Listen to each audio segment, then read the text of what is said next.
मैं 4 साल पहले ये मानता था कि हमारे मुख्यमंत्री की आंखों में महानदी बहती है, लेकिन इन 3 सालों में उन्होंने महानदी के अधिकार को दिलाने के लिए कुछ नहीं किया। क्या आपको लग रहा है कि ये जो है ये सेकंड कावेरी इशू बन सकता है, मतलब अनसॉल्व होके रह जाएगा? इतना पॉलिटिकल माइलेज इससे ले रहे हैं, लेकिन इसको सॉल्व करने के लिए कोई पॉलिटिशियंस क्यों नहीं इंटरेस्टेड? तुम शायद नहीं मेरी ये बात 4 साल पहले सुनी होगी। मैंने 4 साल पहले ये कहा था कि ये दोनों सरकारें और भारत सरकार भी इस महानदी के विवाद को कावेरी विवाद बनाने में तुली हैं। उस टाइम उड़ीसा सरकार थोड़ी रुचि ले रही थी और ऐसा लगता था कि उड़ीसा सरकार सीरियस है महानदी में पानी लाने के लिए। लेकिन ये जो 3 साल निकले हैं, इन 3 सालों में उड़ीसा सरकार यदि सीरियस होती तो इस ट्रिब्यूनल से इंट्रीम ऑर्डर लेके इस नदी में पानी छुड़वा लेती।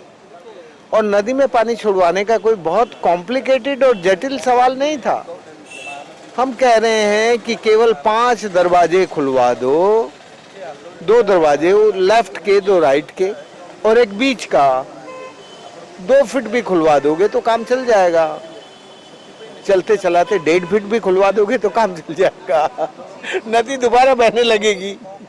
लेकिन नितिन गडकरी जी ने एक बार कहा था कि ट्रिब्यूनल से कुछ नहीं होगा, ये बहुत लॉन्ग प्रोसेस है, आपको direct state to state negotiation करना पड़ेगा।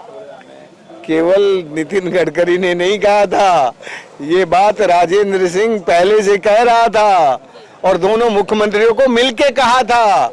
मैं छत्तीसगढ़ गया, रमन सिंह से मिला, अपने नवीन पटनायक साहब से 3 बार मिला और तीनों बार मैंने कहा कि देखो इसका विवाद ट्रिब्यूनल नहीं कर सकता, इसका विवाद तुम लोग कर सकते हो। यदि तुम सचमुच अपने प्रदेश की जनता की भलाई चाहते हो तो दोनों बैठो यार, इसके समाधान में कुछ है ही नहीं, इसमें कोई कॉम्प्लिकेशन नहीं है। छत्तीसगढ़ सरकार का अपराध ये है कि उन्होंने ये जो नदी का पानी है ये प्राइवेट कंपनियों को, इंडस्ट्री को दे दिया और इंडस्ट्री ने बैराज बना दिए। भारत सरकार का अपराध ये है कि भारत सरकार भारत की राष्ट्रीय नदियों के जो इन्वायरमेंटल फ्लो होते हैं उनका राइट भारत सरकार को ही होता है। तो भारत सरकार का जब ये राइट है कि महानदी का इन्वायरमेंटल फ्लो इंश्योर करना, तो उन्होंने जो लास्ट लॉ है ये 11 अक्टूबर 2018 को फाइनल हुआ, नोटिफाइड हुआ, उसके अनुसार 30% लीन सीजन में मिनिमम फ्लो देना होता है किसी भी नदी को, भारत की किसी भी नदी को। तो इस हमारी ये जो महानदी है इसमें तो 0% भी फ्लो नहीं है। तो कम से कम ये जो फ्लो का काम है ये भारत सरकार को करवाना था। तो मैं भारत सरकार का अपराध तो ये मानता हूं कि उनका जो राइट है, उनका जो कानून है, उस कानून की पालना उन्होंने नहीं करवाई, नंबर 1। छत्तीसगढ़ सरकार का तो आप जानते ही हैं अपराध, सब उस पर तो मुझे बोलने की जरूरत नहीं। हमारी उड़ीसा सरकार का अपराध ये है, मैं 4 साल पहले मानता था कि हमारे मुख्यमंत्री की आंखों में महानदी बहती है और 3 साल तक तो मैं मानता था क्योंकि वो इंटरेस्ट ले रहे थे। लेकिन इन 3 सालों में उन्होंने महानदी के अधिकार को दिलाने के लिए कुछ नहीं किया। वो यदि सचमुच महानदी का अधिकार इंश्योर कराना चाहते तो कम से कम 5 दरवाजे खुलवा के 2 फीट ऊपर उठवा के नदी को पुनर्जीवित कर सकते थे और ये इंट्रीम ऑर्डर देना हमारे ट्रिब्यूनल की जिम्मेदारी होती। हमारे ट्रिब्यूनल में यदि हमारी सरकार अड़ जाती, कौन सी सरकार, उड़ीसा सरकार, तो क्या पानी नहीं मिलता? दोनों स्टेट, दोनों राज्य जो है वो बार बार कहते आ रहे हैं कि हम जो है हमारे फार्मर्स के लिए लड़ रहे हैं, लेकिन आपको क्या लगता है कि असली इशू कहाँ पे है? क्योंकि उड़ीसा सरकार जबकि 3 साल पहले जैसे आपने बताया वो बताते आ रहे हैं कि हम महानदी को बचाना चाहते हैं, उन्होंने महानदी बचाओ आंदोलन को काफ़ी सीरियसली लिया, लेकिन फिर उन्होंने ये ऐलान किया कि वो बैरेज बनाना चालू करेंगे। तो आपको क्या लगता है कि वो कहाँ पे, वो पॉइंट क्या है कि क्यों नहीं कर रही है वो? देखो, मैं जो आज उड़ीसा सरकार को अपराधी बता रहा हूँ, इसलिए बता रहा हूँ कि उन्होंने ये वायदा किया था कि वो भी बैराज बनाएंगे और अपने साची को, अपने अपने अपने चासी को और अपने मछुआरों को पानी देंगे। एक भी बनाया क्या? सरकार वो अच्छी होती है जो अपनी जनता के अधिकार के लिए न्यायालय में खड़ी होकर लड़ाई लड़ती है। क्या उन्होंने इस ट्रिब्यूनल में ये लड़ाई लड़ी कि हमें और बातें बाद में करेंगे, हमारा जो राइपेरियन राइट है, हमारा जो कानून का हक है, वो पानी हमें दे दो? बताओ ना, लड़ी क्या? नहीं लड़ी ना। तो फिर तो मैं उसको अपराधी कहूं कि नहीं कहूं? बोलो। आपको लगता है कि कोल माइनिंग जो है वो डायरेक्टली इम्पैक्ट करता है महानदी को किस तरह? देखिए, वो तो कोल माइनिंग ना, सारी माइनिंग इम्पैक्ट कर रही हैं, केवल कोल माइनिंग नहीं। कोल माइनिंग सबसे ज़्यादा करती है, लेकिन जो दूसरी माइंस हैं वो भी महानदी को इम्पैक्ट करती हैं। वो सैंडस्टोन माइनिंग है, सैंड माइनिंग है, वो डोलामाइट माइनिंग है, ग्रेनाइट, सारी माइंस जो हैं वो उसको प्रभावित करती हैं और वो नदी की हेल्थ पर दुष्प्रभाव डालती हैं। कभी ये पैक्ट ऑफिशियली हुआ है कि जो कैचमेंट एरिया है वो किस स्टेट के पास ज़्यादा रहे या फिर किसको कितना पानी मिले, ये कभी ऑफिशियली साइन हुआ है कुछ? इस पे तो बहुत बड़े बड़े काम सारी नदियों में हो चुके हैं कि जिस नदी का जितना कैचमेंट एरिया होता है उस कैचमेंट के हिसाब से उसके जो रेनफॉल हैं उसके हिसाब से उसका राइट इंश्योर होता है। ठीक है, तो ये इस पर तो बहुत सारी बहस हो चुकी हैं, इस पर बहुत सारे सिद्धांत स्थापित हैं, लेकिन हम ये कह रहे हैं कि हमारी सरकार का, छत्तीसगढ़ की सरकार का और हमारी सरकार उड़ीसा की सरकार का, दोनों का राइट है इस नदी पर, और दोनों का राइट अपने अपने राइट के लिए ईमानदारी से दोनों खड़े हो जाएं, तो इसको ट्रिब्यूनल में जाने की ज़रूरत नहीं है। दोनों बैठ के इसका समाधान निकाल सकते हैं और इसका समाधान बहुत सिंपल है। इसके समाधान में कोई बड़ी हाई रॉकेट साइंस नहीं चाहिए, तो कोई रॉकेट टेक्नोलॉजी और इंजीनियरिंग नहीं चाहिए।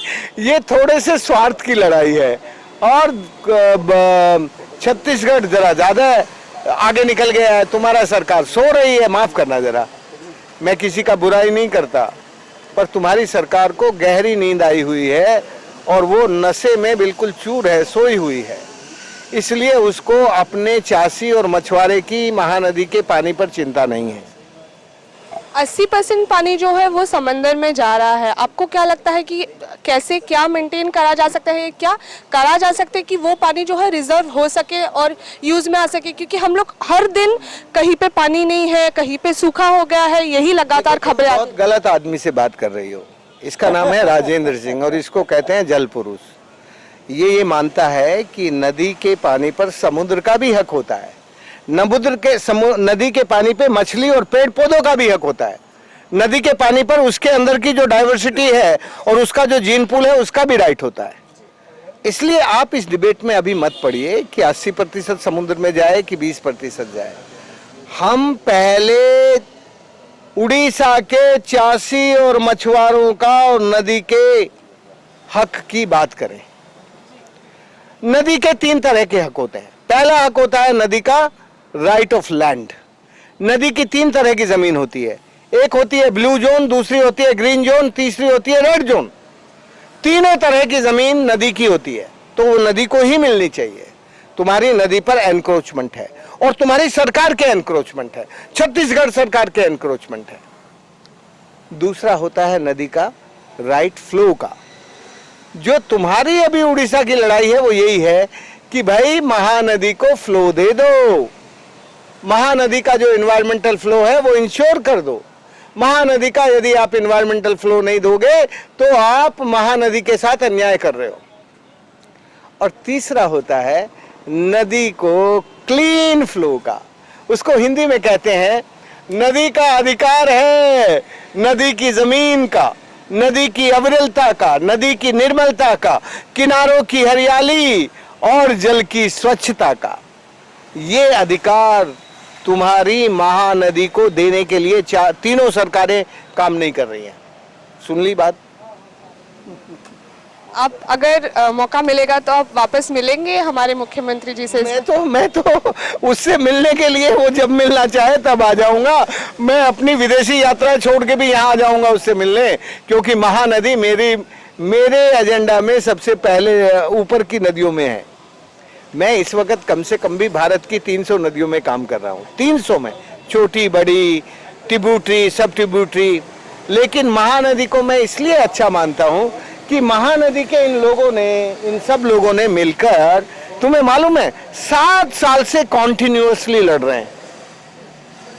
आंदोलन होते हैं नदी के, फिर सो जाते हैं, फिर नींद आ जाती है।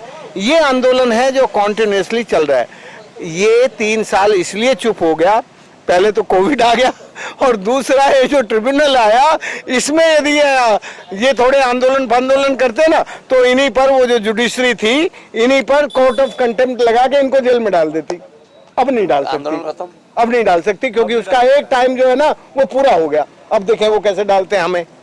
अब जाएंगे तो मुख्यमंत्री जी को क्या बताएंगे, क्या बोलेंगे, क्या मांग रखेंगे उनके साथ? मैं उनसे यही कहूंगा कि यार ईमानदारी से थोड़ा मेहनत करके वो महानदी का जो पानी का हक है वो दिलवा दो, और तुम्हारे हाथ में है। वो एक मजबूती से भी एक बार भी अड़ जाते तो उनके पानी के हक को कोई छीन नहीं सकता। उनको राइपेरियन राइट है भाई, वो राइपेरियन राइट में अपनी महानदी को नीचे पूरा इन्वायरमेंटल फ्लो दिलाना उनकी जिम्मेदारी है। We were in conversation with the waterman of India, Rajendra Singh Rane, who has been consistently fighting to save Mahanadi over the years. The conclusion that we could draw from the conversation is that the matter can easily be solved if the two states, that is Chhattisgarh and Odisha, decide to sit down and amicably have a conversation, as the tribunal is a time-taking process. This is Abha Anandita reporting for Odisha Links.